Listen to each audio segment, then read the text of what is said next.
Thierry alla à l'arrière de son 4x4 et vit la voiture qu'il avait emboutie. Une petite Fiat, qui n'avait plus d'avant tellement l'automobile était enfoncée.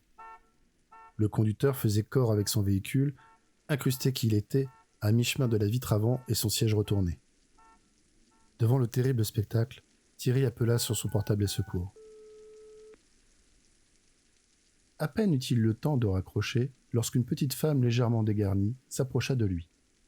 Apparemment, il s'agissait de la conductrice qui avait causé l'accident.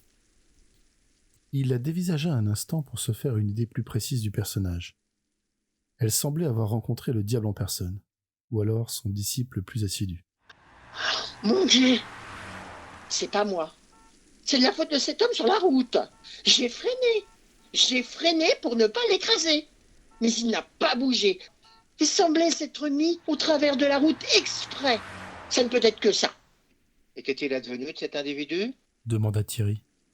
Je n'en sais rien. Il était face à moi. Il me défiait du regard. Il n'a pas esquissé le moindre mouvement pour éviter ma voiture.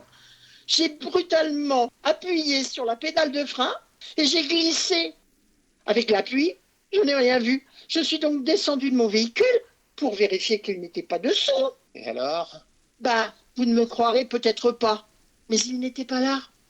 Il était comme envolé, volatilisé. Cette dernière n'avait semble-t-il plus toute sa raison. Mais Thierry jugea qu'elle ne chercherait pas à prendre la fuite. On pouvait à présent entendre au loin les sirènes des ambulances, et Thierry décida d'aller voir par lui-même ce qui avait bien pu causer l'accident. En passant, il fut soulagé de voir sa femme consoler sa fille à l'abri sur le trottoir d'en face. La voiture du conducteur ayant causé l'accident s'était arrêtée de 3/4 par rapport à l'avenue, à 2 bons mètres de son 4x4. La pluie frappait la carrosserie intacte, formant par endroits de petites flaques d'eau. Thierry commença par faire le tour du véhicule, passant la main sur la tôle pour constater un éventuel choc qui aurait attesté d'une collision. N'observant pas la moindre éraflure, il se décida à regarder, à son tour, sous le véhicule.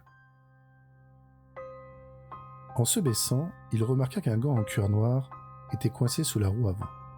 De par sa forme et sa taille, il devait de toute évidence appartenir à un homme. À présent, quelque peu fébrile par ce qu'il craignait de voir, il reprit son inspection et s'accroupit à nouveau pour examiner le dessous de l'engin. Il est 19h57, les premières ambulances viennent d'arriver sur les lieux.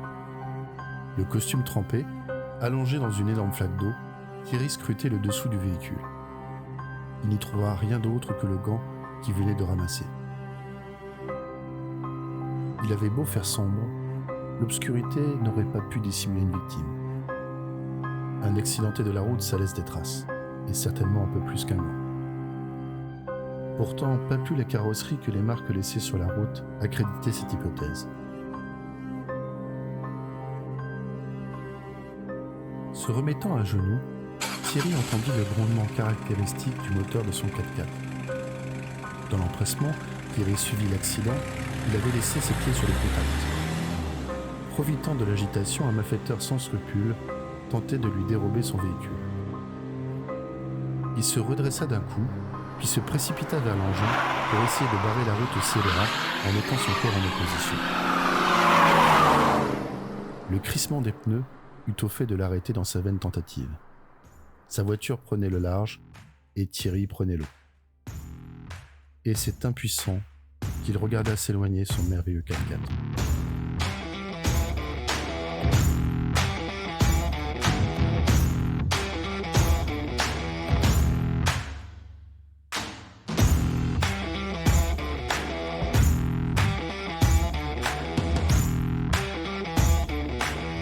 Si t'es arrivé jusqu'à là, c'est que t'aimes bien ce contenu, alors n'hésite pas à liker et à t'abonner pour nous encourager à continuer et ne rater aucun des prochains épisodes de E.